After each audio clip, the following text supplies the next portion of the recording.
भगवान शिव कहते हैं जो विद्या धन आदि के अभिमान में भरे हुए होते हैं और गुरु बना लेते हैं, ऐसे लोग कुछ दिनों के बाद गुरु की अवहेलना करते हैं, अवज्ञा करते हैं। ऐसे गुरु निंदकों को घोर नरक की प्राप्ति होती है। जो गुरु निंदक हैं, गुरु जी की निंदा करते हैं, गुरु जी की अवहेलना करते, सर्वनाश पक्का समझो।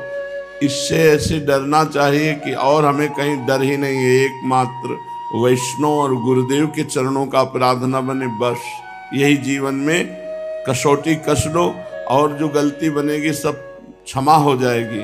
वैष्णव अपराध और गुरुद्रोह ये बहुत कठिन है। हे देवी, जो गुरु निंदक होता है उसकी कांति नष्ट हो जाती है। जो गुरु निंदक होता है वो अल्पायु में मृत्यु को प्राप्त होता है, अकाल मृत्यु के द्वारा। जो गुरु निंदक होता है वो 7 कोटि कल्प पर्यंत नरक में वास करता है। हे महादेवी, जो व्यक्ति गुरु निंदा करता है तो जब तक सूर्य चंद्र विद्यमान रहते हैं तब तक उसे नरक में ही अवस्थान मिलता है। तो क्या महाराज जी ऐसे भी शिष्य होते हैं जो अपने गुरु की निंदा करते हैं? हाँ, क्यों नहीं। सृष्टि है, अपनी कामना की पूर्ति ना हुई तो मनोरथों में असफल होने पर गुरु की निंदा करने लगते हैं, या गुरु में दोष दर्शन करके गुरु की निंदा करने लगते हैं, या गुरु को अपनी इच्छा अनुसार ना चलते देखकर गुरु की निंदा करने लगते हैं। कोई शिष्य गुरु की कृपा से थोड़ी शक्ति प्राप्त कर ली, थोड़ा भजन बन गया तो अपने को बड़ा भजनानंदी मानकर गुरु की अवज्ञा करने लगते हैं और गुरु पर आक्षेप करने लगते हैं। वचनों का वो आक्षेप करने लगता है, अवज्ञा करने लगता है, गुरु में दोष दर्शन करके उनके दोषों का वर्णन करने लगता है। अतएव केवल गुरुदेव ही नहीं, गुरुदेव जिसे मित्र मान लिए, गुरुदेव जिसे अपना मान लिए, गुरुदेव की जो दासत्व में है उनकी भी निंदा गुरु निंदा के समान ही मानी जाती है। गुरु मित्र सुहृद दासी दासाद्यान नाव मानयेत न निंदस्य समयान वेद शास्त्र गमादिकान। गुरुदेव जिसे अपना मित्र मानते हैं उसे गुरुदेव के समान ही आदर दिया जाता है। गुरुदेव का जो सुहृद है या गुरुदेव की जो दासी दास हैं उनको गुरुदेव के समान ही आदर करना चाहिए। जब गुरु दर्शन के लिए जाते हैं तो जो छोटे गुरु भाई गुरु जी की सेवा में रहते हैं वो जब आरती पूजा ऐसे तो उनके चरणों को एकाग्रता पूर्वक देखकर बार बार नमन करते हैं, गुरु जी के समान उनका दंडवत प्रणाम, उनको नमस्कार करते हैं। ये नहीं कि छोटे गुरु भाई, नहीं, हमसे ज्यादा सौभाग्य इनको इस समय वर्तमान में प्राप्त है क्योंकि हमारे गुरुदेव की श्रीअंग सेवा में प्रकट है। तो जैसे गुरुदेव की दास्ता ऐसे उन गुरु भाइयों की भी हृदय से दास्ता हम स्वीकार करते हैं जो हमारे गुरुदेव जी की प्रसन्नता में, उनकी आज्ञा में, उनकी सेवा में रत हैं। गुरु पिता गुरुर माता गुरुर्देवो गुरुर्गति शिवे रुष्टे गुरुस्त्राता गुरौ रुष्टे न कश्चन। हे देवी, असली माता पिता तो गुरुदेव ही हैं। समस्त देवताओं में सर्वश्रेष्ठ गुरुदेव हैं। शिष्य की एकमात्र सद्गति का कारण गुरुदेव है। भगवान रुष्ट हो जाए तो गुरु रक्षा कर लेते हैं, लेकिन गुरु रुष्ट हो जाए तो भगवान रक्षा नहीं कर सकते। गुरोर्हितम प्रकर्तव्यम वांग मनो कार्य कर्म भी अहिता चरणात् देवी विष्टायाम जायते क्रमि। वाणी मन और शरीर एवं कर्म के द्वारा गुरु का हित करना चाहिए। हे देवी, यदि कोई गुरु के प्रति रोष दृष्टि रखता है, गुस्सा की दृष्टि रखता है, अहित आचरण करता है, गुरु की यश को कलंकित करता है, गुरु की महिमा को निंदा आदि के द्वारा, तो वो विष्ठा का कीड़ा बन करके जन्म लेता है। अहिता चरणा देवी विष्टायाम जायते क्रमि। क्रमि माने कीड़ा, वो मल का कीड़ा, वो विष्ठा का कीड़ा बनता है जो अपने गुरु की अवज्ञा करता है, गुरु की महिमा को कलंकित करता है। अविद्यो वा सविद्यो वा गुरुरेव च दैवतम अमार्गस्थोपि मार्गस्था गुरुरेव सदागति। यदि गुरु पढ़े लिखे ना हो, अविद्वान हो, तो भी उन्हें भगवान की मूर्ति मानकर पूजा करे, और गुरु विद्वान हो तो क्या कहना है। पूज्य श्री उड़िया बाबा जी महाराज ने एक उदाहरण में बताया कि एक भगत भाव में ऊंचाई पर चढ़ने के लिए उसने गुरु वरण की इच्छा की, और उड़ीसा प्रांत में देवी की उपासना है, बंगाल उड़ीसा यहाँ देवी की उपासना है, भद्रकाली की।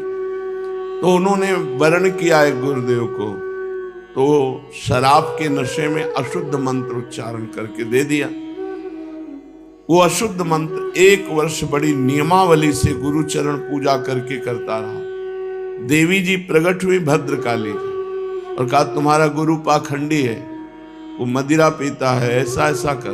तो उनका माता जी हम आपको इष्ट मानते हैं, पर आप हमारे गुरु की निंदा करेंगी तो हम बिल्कुल नहीं सुन पाएंगे, आप बिल्कुल चली जाइए, हमें आपकी बिल्कुल आवश्यकता नहीं। उनका बेटा हम तुम्हारी गुरु भक्ति पर प्रसन्न है, पर तुम्हारा गुरु शराबी है, उसने अशुद्ध मंत्र दिया है। तो उनका अगर अशुद्ध मंत्र होता तो 1 वर्ष के जाप में आप कैसे प्रकट हो जाती। बहुत प्रसन्न हुई कि स्वयं इष्ट गुरु की अवहेलना कर रहा है तो उसे बर्दाश्त नहीं है, और अपने गुरु द्वारा अशुद्ध मंत्र को भी वो महान मान रहा है। तो माता जी बड़ी प्रसन्न हुई और कहा बेटा आज के बाद मैं सिद्ध होंगी तो इसी अशुद्ध मंत्र से सिद्ध होंगी। तो पूज्यपाद उड़िया बाबा ने कहा गुरु की निष्ठा इतनी परिपक्व होनी चाहिए कि इष्ट भी अवहेलना करे तो गुरु की निंदा या अवहेलना बर्दाश्त नहीं होनी चाहिए। जो गुरु की अवहेलना करता है, गुरु की अनादर वृत्ति रखता है, गुरु की महिमा में कलंक लगाता है, वो विष्ठा का कीड़ा बनता है। चाहे गुरु विद्वान हो या अविद्वान, अपने गुरु के प्रति कभी दोष दर्शन न करे। आयांतम अग्रतो गच्छेद गच्छन्तम तमनुव्रजेत आसने सैने वापि न तिष्ठत् अग्रतो गुरुः अनुज्ञां प्राप्य तिष्ठेत नैव सापमवाप्नुयात्। यदि गुरु सामने से आ रहे हैं, दिखाई दे रहे, तत्काल हाथ जोड़कर खड़े हो जाए। ये नहीं कि अरे तो अभी आए थे ना, फिर दोबारा आए हैं तो क्या बैठे रहते, नहीं, सामने से जय बार आते दिखाई देते बार हाथ जोड़कर खड़े हो जाएं। गुरु यदि चल रहे हैं, आपको चलना है तो उनके पीछे पीछे चलो। गुरु की सैया, गुरु का आसन, गुरु की पादुका, गुरु का नहाया हुआ जल, ये लांघो नहीं, पैर से लांघो नहीं। गुरु यदि अनुमति न दे तब तक हाथ जोड़े खड़े रहो, जो अनुमति दे दे बैठ जाओ तो बैठ जाना चाहिए, पर गुरु के सामने कभी आसन पे नहीं बैठना चाहिए कि गुरु विराजमान है और आसन बिछा करके और हम उस पर बैठे हैं। अगर गुरु के सामने इस तरह का व्यवहार न करे तो अपने आप दैवी शाप उस पर लागू हो जाता है, उसकी बुद्धि भ्रष्ट हो जाएगी, वो परमार्थ पर आगे नहीं चल पाएगा। गुरुणा दर्शिते मार्गो मनः शुद्धिश्चकारेत गुरुणा सद्वापि यदुक्तम तन्न लंघयेत गुरोरग्रे न वक्तव्यो मसत्यवच्च कदाचन। गुरुदेव जिस मार्ग में तुम्हें लगाया है वही मार्ग तुम्हें सिद्ध होगा, और चाहे खोपड़ी के बल तपस्या कर लो और मार्ग सिद्ध हो ही नहीं सकता।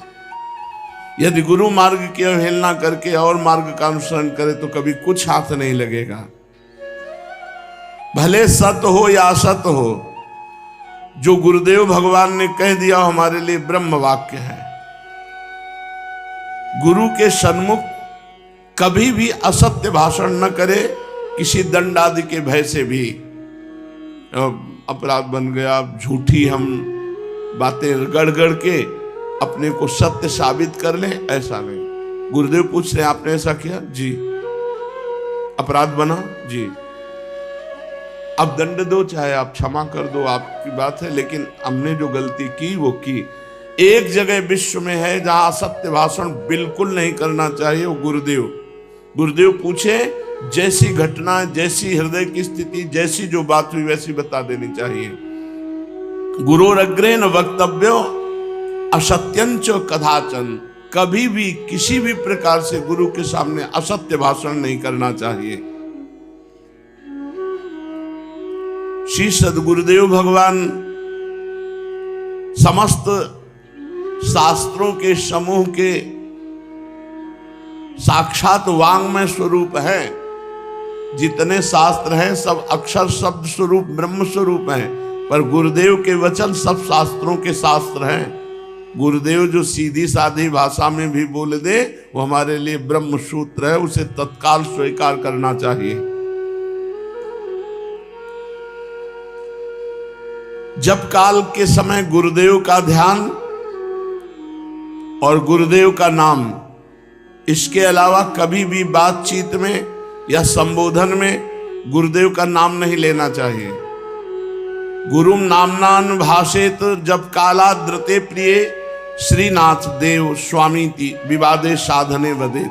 सावधान होकर के जब गुरु से बात करे तो हाँ नाथ, हाँ स्वामी, हाँ प्रभु, बस यही शब्दों का प्रयोग करें। जी प्रभु ऐसी बात थी, ऐसा ऐसा था। कभी गुरुदेव का संबोधन स्वामी, नाथ और प्रभु के सिवा न करें। इन्हीं शब्दों का प्रयोग करें। श्रीनाथ, हे देव, स्वामीति विवादे साधने वदे। स्वामीति प्रभु, हे प्रभु ऐसी ऐसी बात थी, ऐसा करना था। हाँ प्रभु ऐसा करना, हाँ नाथ, हाँ देव, हाँ स्वामी, इन्हीं शब्दों का प्रयोग करें। गुरु शय्यासनयानम पादुकोपानः पीठकम स्नानोदकम तथा छायाम लंघयेन्न कदाचन। गुरुदेव की शैया, गुरुदेव का आसन, गुरुदेव की पादुका, गुरुदेव का उपानह जूता, गुरुदेव का स्नान जल और गुरुदेव की छाया, इनका कभी उल्लंघन नहीं करा। अगर गुरु की छाया पड़ रही है तो परिक्रमा करके जाओ, ऐसे नहीं कि छाया को पैर से लांघ जाओ। गुरु की पादुका, गुरु की शैया, गुरु का जूता, गुरु का स्नान का जल और गुरु की छाया। गुरोरग्रे पृथक पूजा मौधत्यम च विवर्जयेत्। दीक्षाम व्याख्या प्रभुत्वादि गुरोरग्रे परिव्रजेत्। जब तक गुरुदेव विराजमान है और वो आज्ञा न करे तो कभी किसी को दीक्षा न दे। गुरुदेव के सामने कभी अपने आप को ज्ञानी ठहरा कर उपदेश न देने लगे। गुरुदेव अगर आज्ञा न करे तो शास्त्र की व्याख्या गुरुदेव के सामने न करे, मौन होकर चुप अज्ञानी बनकर बैठा रहे। जब तक गुरुदेव की आज्ञा ना हो तब तक चुप बैठा रहे। अपने कभी विद्या, जाति एवं धनादि के घमंड में आकर गुरुदेव के आगे आगे बातचीत करना शुरू ना करे। शिष्य तो गुरु की सानिध्य में सर्वदा सेवा करके ही सब सिद्धियां प्राप्त कर लेता है। सदा च पादुका मंत्रम जिह्वाग्रे यस्य वर्तते। अनायासेन धर्मार्थ काम मोक्षम लभेन नरः। श्री गुरु चरणाम्भोजम ध्यायेद्यश्च दैवतम। भुक्तये मुक्तये वीर नान्यो भक्तवतो अधिक। जिसकी जिह्वा के अग्रभाग पर श्री गुरुदेव, जय गुरुदेव ऐसा विराजमान है और ध्यान में गुरु की चरण पादुका है और मन में मंत्र विद्यमान है, वो अनायास ही माया पर विजय प्राप्त कर लेता है। वो धर्म, अर्थ, काम, मोक्ष इन सब को प्राप्त कर लेता है। हे वीर, भुक्ति और मुक्ति के लिए किसी अन्य देवता की आराधना की जरूरत नहीं है। गुरुदेव के चरण कमलों का जो शिष्य सर्वदा ध्यान करता है उसे सब कुछ प्राप्त हो जाता है। गुरु भक्त्या च सकृत्वम मद भक्त्या सुकरो भवेत्। बड़ी विचित्र बात कह रहे हैं। यदि गुरु भक्ति का ठीक अनुसंधान करे तो शक्रो भवेत्। वो चाहे देवराजेंद्र बनना चाहे तो देवराजेंद्र बन जाएगा, ब्रह्मा बनना चाहे तो ब्रह्मा, कुछ न बनना चाहे तो मुक्त हो जाएगा। लेकिन गुरु की अवज्ञा करके वो मेरी आराधना करे तो कह रहे सुकरो भवेत्, तो उसे सुकर की योनि प्राप्त होगी। मद भक्त्या सुकरो भवेत्। गुरु भक्तिम परम नास्ति सर्वशास्त्रे तु तत्वतः। समस्त शास्त्रों का तत्व है गुरु भक्ति। प्रश्नकर्ता ने कहा कि प्रभु मेरी ये बात समझ में नहीं आई कि भगवान कहते मेरी भक्ति करने से सुकरो भवेत, मद भक्त्या सुकरो भवेत, ऐसा क्यों भगवान ने कहा? क्या भगवान की भक्ति करने से कोई सुकर योनि की प्राप्ति करेगा? कह रहे जो गुरु की अवज्ञा करके मेरी भक्ति करेगा वो सुकर योनि को प्राप्त होगा। यह है अधर्म, यह है सब हानि कान न रसिकन में रहा है। सेवक जी महाराज ऐसे थोड़ी कह रहे, ये जो मंत्र ले लिए और अपनी छाप लगाए घूम रहे हैं, अपनी मस्ती से घूम रहे, कोई गुरु मतलब नहीं, कोई गुरु पूजन नहीं, कोई गुरु से मतलब मंत्र मिल गया, आप क्या गुरु की जरूरत है? तो बोले सुअर बनना पड़ेगा। भगवान कह रहे मत भक्तो, भगवान कह रहे सुकरो भवेति, यदि आप गुरु की भक्ति की अवहेलना करके मेरी भक्ति को स्वीकार करते तो सुकरो भवेत, और मैं कहता हूं कि वो अधोगति को प्राप्त होगा, किंतु जो गुरु की भक्ति करते हैं वो शक्रो भवेति, वो इंद्रत्व को प्राप्त हो जाएंगे। मेरे से भी सर्वश्रेष्ठ गुरु हैं। भगवान ने ये बात कही है, मोते हैं अधिक गुरु ही जिय जानी, मेरे से भी अधिक गुरु को मानना चाहिए। गुरु भक्ति संसार में मोक्ष प्राप्ति का एकमात्र निर्विघ्न उपाय है। धिक धनम धिक बलम तेषाम धिक कुलम धिक विचेष्टितम येषाम नान्वपद्येत भक्ति गुरुदेव महेश्वरी। उस धन को धिक्कार, उस विद्या को धिक्कार, उस जाति कुल को धिक्कार है जिसका अभिमान आकर हम गुरु का अपमान कर दें। ये सब धिक्कार के योग्य हो जाती है। केवलम गुरु शुश्रूषा त्वत्कृपा कारिणी प्रिय मदभक्ति संहिता चेत सर्व काम फल प्रदाम। हे प्रिय, केवल गुरु की शुश्रूषा सेवा भक्ति अद्भुत कृपा प्रदान करती है।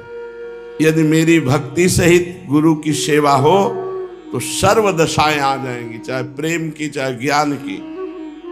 हरि गुरु चरण सेवा अनुसरहु अर्चन बंदन संतत करहु दासंतन कर फल लहो। हरि गुरु चरण, गुरुदेव भगवान की सेवा और हरि की भक्ति, बहुत रंग आ जाएगा। सर्व ज्ञान सर्व प्रेम जो चाहोगे सब प्राप्त हो जाएगा।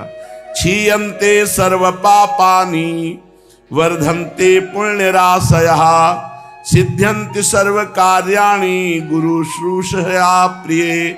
हे प्रिय, जो गुरु शुश्रूषा अर्थात सेवा, जो गुरु सेवा करता है, क्षीयन्ते सर्व पापानि, उसके सब पाप नष्ट हो जाते हैं और अपार पुण्य राशि का वर्धन होता है जो गुरु चरण सेवा में रहता है।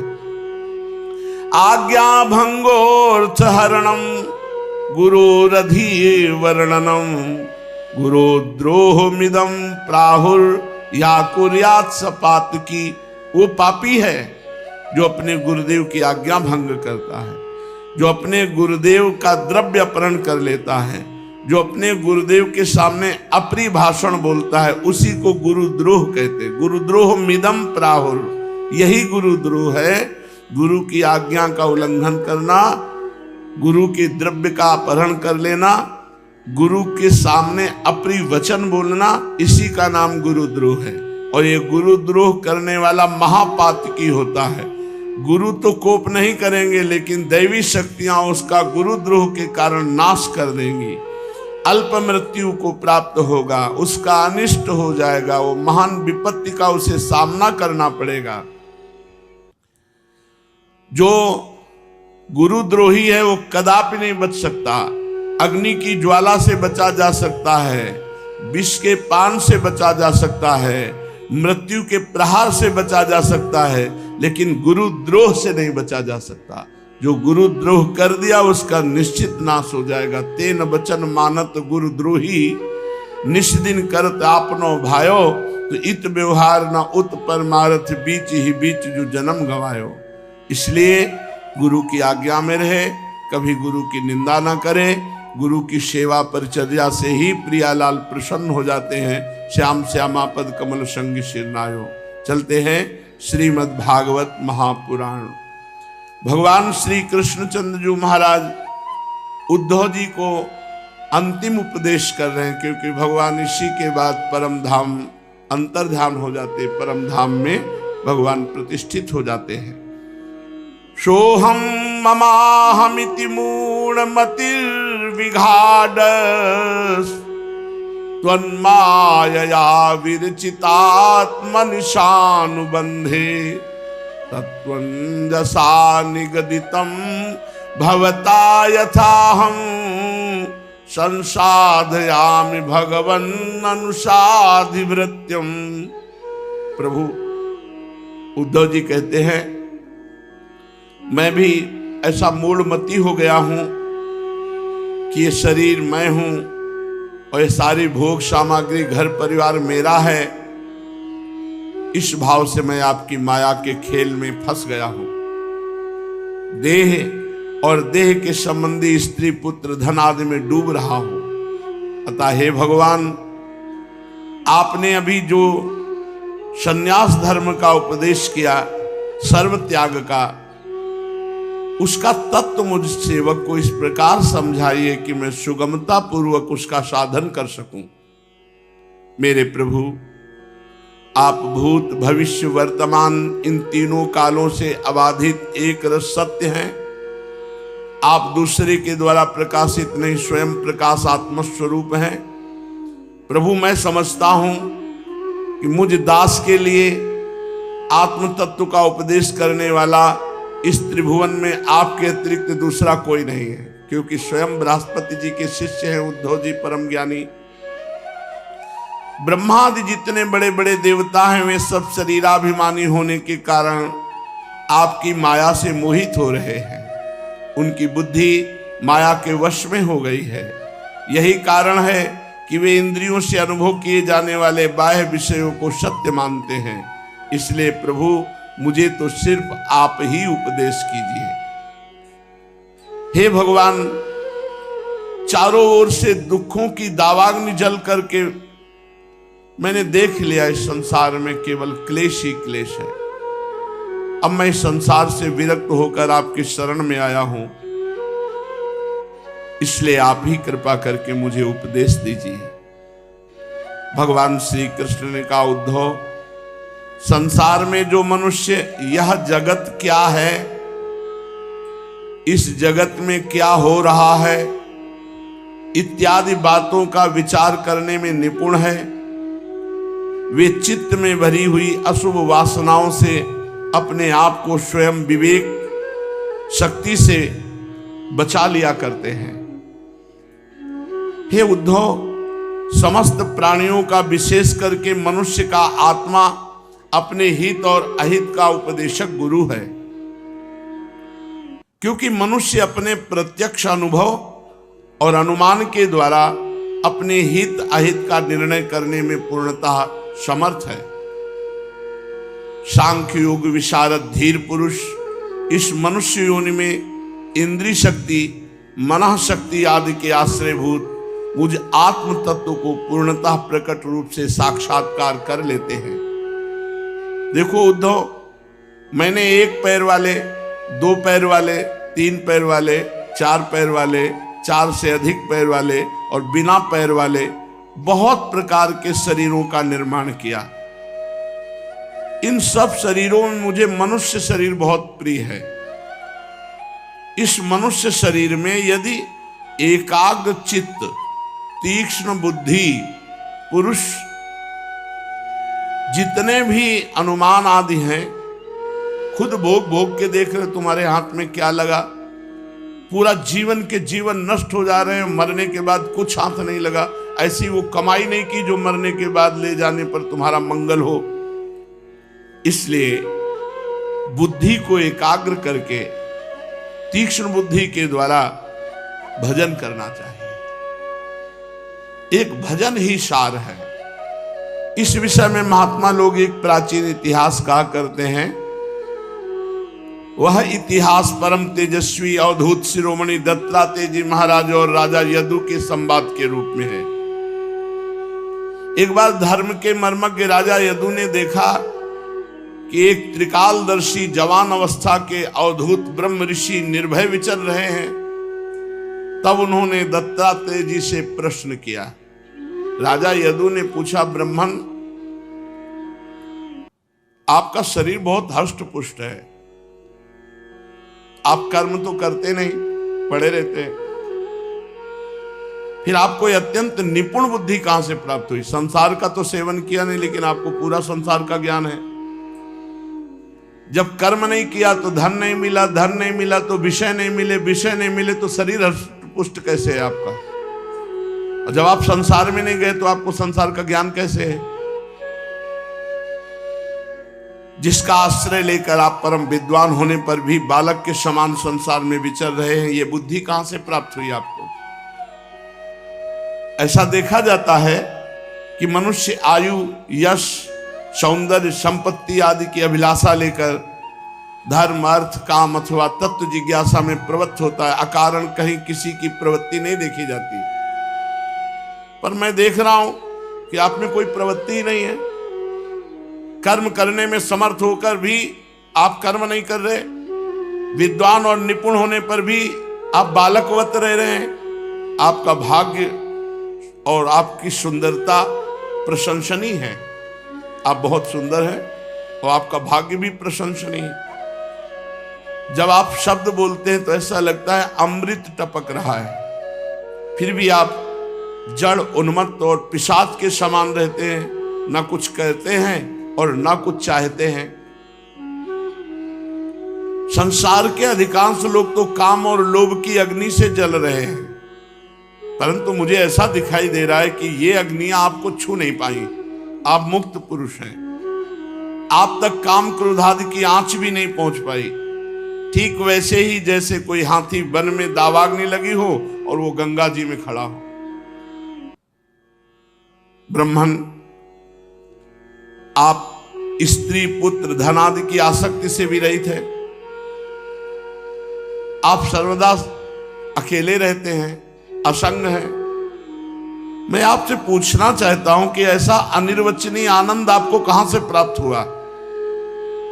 आप कृपा करके अवश्य बतलाइए। भगवान श्री कृष्णचंद्र जी ने कहा, उद्धव, हमारे पूर्वज महाराज यदु की बुद्धि शुद्ध थी और उनके हृदय में ब्रह्म ऋषियों की भक्ति थी। उन्होंने परम भाग्यवान महापुरुष दत्तात्रेय जी का अत्यंत सत्कार करके जब ये प्रश्न किया और हाथ जोड़कर विनम्र भाव से सामने खड़े हो गए, तब दत्तात्रेय जी ने कहा, ब्रह्मवेत्ता दत्तात्रेय जी ने कहा, राजन, मैं अपनी बुद्धि से बहुत से गुरुओं का आश्रय लिया, तब हमारी ऐसी स्थिति हुई। उनसे मैंने शिक्षा ग्रहण की है और इस जगत में मैं मुक्त भाव से स्वच्छंद विचरण करता हूं। तुम उन गुरुओं के नाम सुनो और उनसे प्राप्त हुई शिक्षा को ग्रहण करो। मेरे गुरु हैं पृथ्वी, वायु, आकाश, जल, अग्नि, चंद्रमा, सूर्य, कबूतर, अजगर, समुद्र, पतंग, भौरा, मधुमक्खी, हाथी, शहद निकालने वाला, हरिन, मछली, पिंगला वैश्या, कुरर पक्षी, बालक, कुंवारी कन्या, बाण बनाने वाला, सर्प, मकड़ी और भृंगी कीट।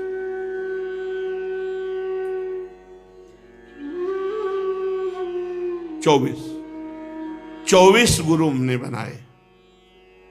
इन 24 गुरुओं से हमने शिक्षा ली। इन्हीं के आचरण से इस लोक में अपने लिए मैंने शिक्षा ग्रहण की। और ययाति नंदन महाराज यदु, मैंने इन 24 गुरुओं से जो सीखा वो सब का सब तुम्हें सुना रहा हूं, ध्यान पूर्वक सुनो। मैंने पृथ्वी से उसके धैर्य की शिक्षा ली। कितना भी कुछ भी करो, पृथ्वी आपको कभी पलटकर जवाब नहीं देगी, कोई कष्ट नहीं देगी, वो सब कुछ सह जाएगी। साधक को सब कुछ सह जाना चाहिए पृथ्वी की तरह, ये मैंने पृथ्वी से शिक्षा ली। पृथ्वी पर आघात करो, मलमूत्र त्याग करो, उत्पात करो, परंतु वह ना तो किसी से बदला लेती है, ना रोती चिल्लाती है। ये साधक का गुण होना चाहिए। कोई अपमान करे, कोई निंदा करे, कोई तिरस्कार करे, धक्का दे दे, मारपीट, कुछ नहीं बोलना। पृथ्वी की तरह शांत धैर्यपूर्वक सह लेना। संसार के सभी प्राणी अपने अपने प्रारब्ध के अनुसार चेष्टा कर रहे हैं। समय आने पर प्रारब्ध का वो भिन्न भिन्न प्रकार से जाने अनजाने में हम पर आक्रमण कर बैठेंगे। धीर पुरुष को चाहिए कि उन बेचारों की व्यवस्था समझे कि ये तो प्रारब्ध के अधीन होकर हमें गाली दे रहा है, हमें मार रहा है, हमारा तिरस्कार कर रहा है, तो हमारा ही तो प्रारब्ध है। अपना धैर्य ना खोए, उन पर क्रोध ना करे। ये पृथ्वी से शिक्षा ली। अपने सतमार्ग में मौन होकर सब कुछ सहते हुए चलता रहे। फिर हमने पर्वत से शिक्षा ली कि जैसे पर्वत अडिग रहता है, चाहे तूफान आवे, चाहे ओले पड़े, चाहे वर्षा हो, अडिग रहता, चलायमान नहीं होता। पर्वत की तरह साधक को अपने सतमार्ग पर अडिग होना चाहिए। चाहे मान मिले, चाहे अपमान मिले, चाहे भूखा प्यासा रहना पड़े, चाहे जितना कष्ट सहना पड़े, हम परमार्थ के पथ से चलायमान नहीं होंगे। फिर मैंने वृक्ष से शिक्षा ग्रहण की कि जैसे वृक्ष की सारी चेष्टाएं दूसरों को सुख प्रदान करने के लिए होती है, इसी तरह उपासक को चाहिए कि वो अपनी सारी चेष्टाएं परहित के लिए करे, सुसुख वांछा के लिए नहीं। साधु का जन्म एकमात्र दूसरों के हित के लिए होता है।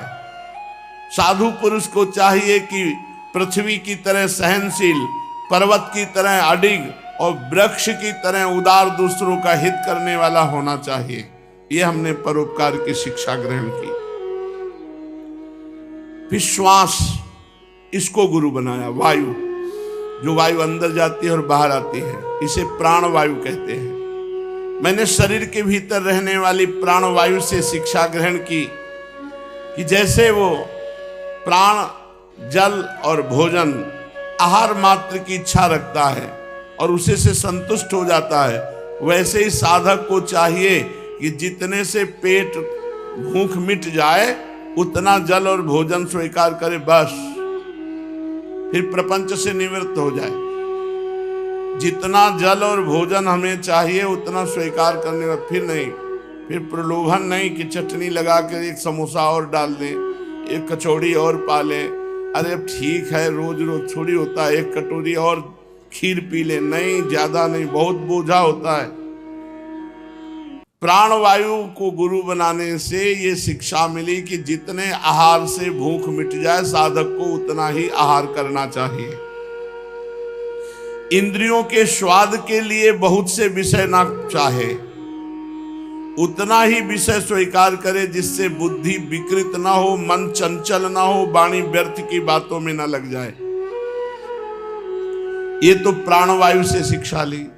और बाहर विचरण करने वाली वायु से शिक्षा ली कि जैसे वायु को बहुत स्थानों से गुजरना होता है, कहीं सुगंधित स्थान है, कहीं दुर्गंध स्थान है, विविध स्थानों से वायु को गुजरना होता है, परंतु वायु किसी के भी गुण स्वीकार नहीं करती। सुगंध आई तो सुगंध लेके चल दिया, तो आगे दुर्गंध आई तो दुर्गंध, दोनों को छोड़ दिया और वो अपने स्वरूप में एक रस बह रही। वो किसी के गुण या दोष स्वीकार नहीं। ऐसे साधक को विचरना चाहिए। घना जंगल था। पेड़ों की शाखाएं एक दूसरे में उलझी हुई थीं, जैसे कोई रहस्य छिपा रही हो। पत्तों के बीच से छनकर आती धूप किसी पुराने खंडहर की दीवार पर अजीब आकृतियां बना रही थी, और उस खंडहर की सीढ़ियों पर बैठा एक वृद्ध, कमर झुकी हुई, आंखों में अजीब सी चमक, कुछ बुदबुदा रहा था। वो कोई सामान्य वृद्ध नहीं था। गांव वाले उसे बाबा नागर कहते थे, लेकिन कोई नहीं जानता था कि उसका असली नाम क्या था, वह आया कहाँ से था और क्यों हर अमावस की रात वह खंडहर में जाकर बैठता था। लोग कहते थे कि उसने श्री कृष्ण को देखा है। किसी ने सुना था कि वो द्वारका तक पैदल गया था, कोई कहता कि वह मृत था, लेकिन श्री कृष्ण ने उसे लौटा दिया था। पर गांव में एक युवक था, नाम था ईशान, जिसे इन बातों में गहरी दिलचस्पी थी। ईशान साधारण लड़का नहीं था। दिन में खेती करता, लेकिन रात को अकेले जंगलों में घूमते हुए भगवान श्री कृष्ण की बांसुरी की धुन सुनने की कोशिश करता। उसने कई बार लोगों से पूछा था, क्या कभी तुमने बांसुरी की आवाज सुनी है जंगल में? लोग हंसते और उसे दीवाना कहकर चले जाते। पर एक दिन कुछ अजीब हुआ। वो रात थी पूर्णिमा की। आकाश साफ था, तारे टिमटिमा रहे थे। ईशान खेत से लौट रहा था कि उसे दूर से बांसुरी की एक हल्की सी धुन सुनाई दी। पहले तो उसने सोचा कि ये उसका भ्रम है, लेकिन जब उसने ध्यान लगाकर सुना तो वह स्वर स्पष्ट हो गया। वह आवाज जैसे किसी अदृश्य दिशा से आ रही थी, जहां कोई राह नहीं जाती थी। ईशान बिना सोचे उस आवाज की ओर चल पड़ा।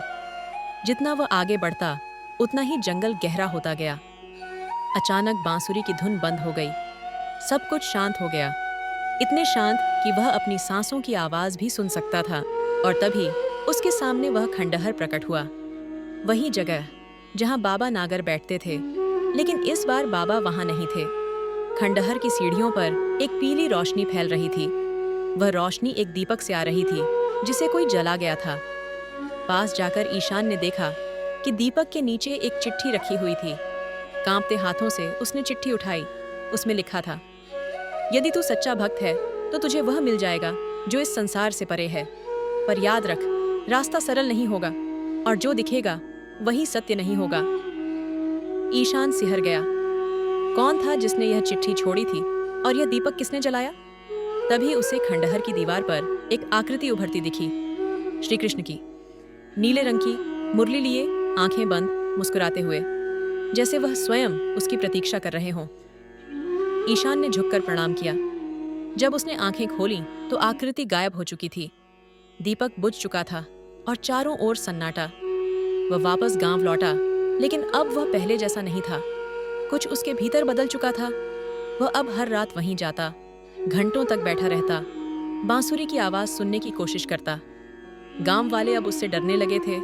कोई कहता वह पागल हो गया है, कोई कहता उस पर कोई छाया आ गई है। एक रात बाबा नागर फिर से दिखाई दिए। ईशान दौड़कर उनके पास गया। बाबा, आप कहाँ चले गए थे? मैंने आपको ढूंढा। बाबा मुस्कुराए, पर उनकी मुस्कान में कुछ रहस्य था। तू तैयार है? बाबा ने पूछा। तैयार? किसके लिए? उसके दर्शन के लिए जिसने सब रचा है। पर याद रख, जब श्री कृष्ण सामने आते हैं तो मनुष्य की आत्मा बदल जाती है। कुछ खोना पड़ता है, कुछ पाना होता है। क्या तू तैयार है? ईशान ने सिर झुका दिया। मैं सब कुछ देने को तैयार हूँ। बाबा ने अपनी छड़ी से जमीन पर एक वृत्त खींचा, फिर उसमें कुछ मंत्र बुदबुदाते हुए फूल बिखेर दिए और कहा, इस वृत्त में बैठ जा, आंखें बंद कर और मन से पुकार, लेकिन जो भी हो आंख मत खोलना, नहीं तो सब खत्म हो जाएगा। ईशान बैठ गया, आंखें मूंद लीं। धीरे धीरे उसे फिर वही बांसुरी की धुन सुनाई दी, पर इस बार वो आवाज दूर से नहीं, उसके भीतर से आ रही थी। वह तल्लीन होता गया, जैसे उसके चारों ओर सब कुछ खत्म हो गया हो। पर तभी उसे लगा कोई उसके पास आ खड़ा हुआ है। उसका मन कह रहा था, आंख खोलो, पर बाबा की चेतावनी याद थी। उसने संयम रखा और फिर वो अनुभव हुआ जिसे वह शब्दों में नहीं कह सकता।